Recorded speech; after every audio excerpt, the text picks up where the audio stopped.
Good morning, take 17. It is Saturday, the first day of December, day number 46. I'm not going to mess around with the days. I got too much to talk about. That's why we're on take 17 or whatever the heck it is. Let's talk about what I'm thankful for. Yesterday, I had an honest conversation about being patient and handling situations with grace, and how there was a very tangible and realistic example, yet another one of where I didn't handle that and people observed it, and I was forced to confront that. And I actually am thankful for that, because as life often does, it then gave me another opportunity to correct right or wrong within 24 hours, right? So it's story time, kids.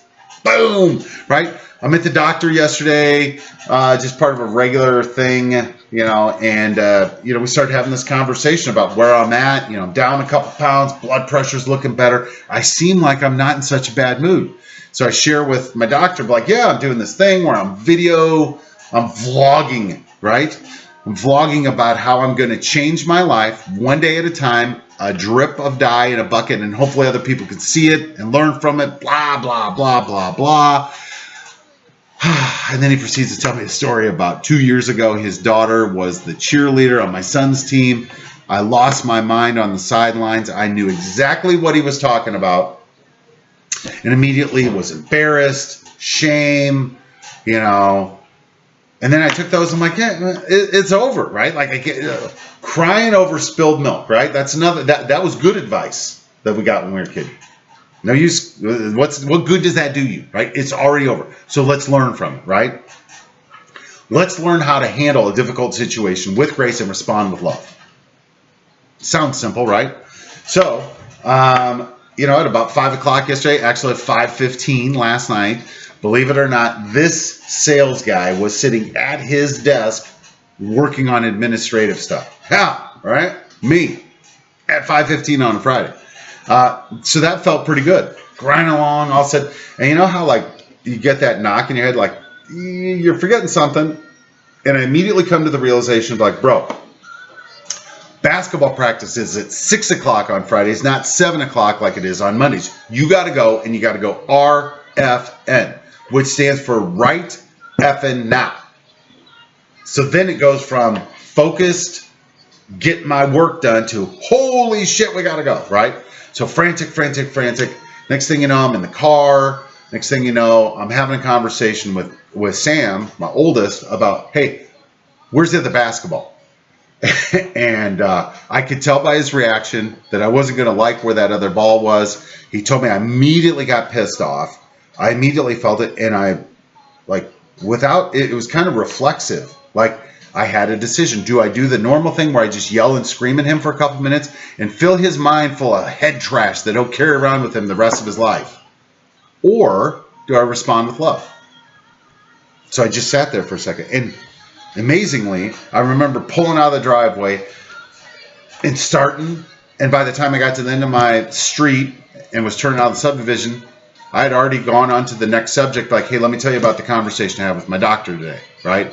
In which he told me a story about how I lost my mind on you a couple years ago on the sideline. As I'm telling Sam this, he knew exactly the situation, just like I did. Remember it vividly, right? And then Sam tells me, he's like, Dad, I'm proud of you. He's like, I see, that's the best job you've ever done of managing your anger. I'm like, thanks, bro, right? And then it just kept going, right? We get to practice and the gym's not open. A bunch of people stand outside. What are we going to do? I'm like, okay, everybody relax. This is not the end of the world, right? So we got 10, 15 minutes of practice, and then guess what? Hey, you can't stay here. Blah. It's just one thing after another, right? But here's the point, is that now we know, right? Now we know. Now I know I'm capable of doing it. I'm capable of getting bad news without losing my mind and yelling and screaming and being a jerk and doing all this stuff. But let's roll with the punches, man. It's going to be okay, right? And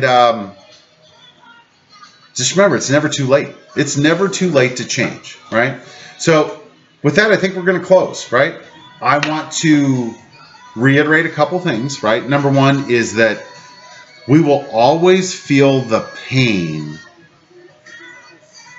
of progress. Either it's the pain of disciplining ourselves in the moment and saying no to the flesh. Like, no, you're not going to yell at him again.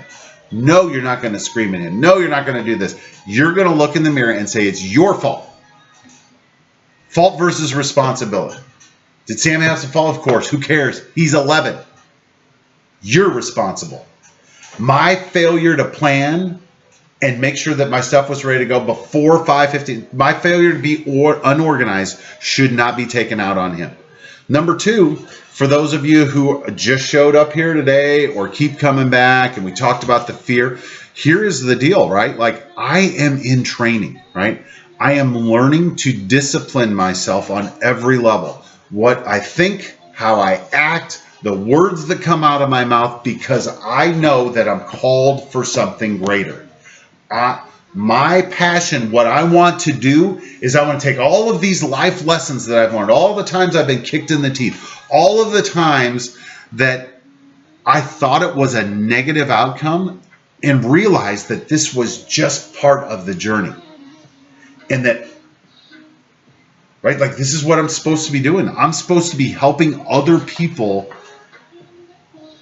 figure it out, achieve their true potential, or at least give them a path. Like, hey, look here, you try it this way, or you can modify it.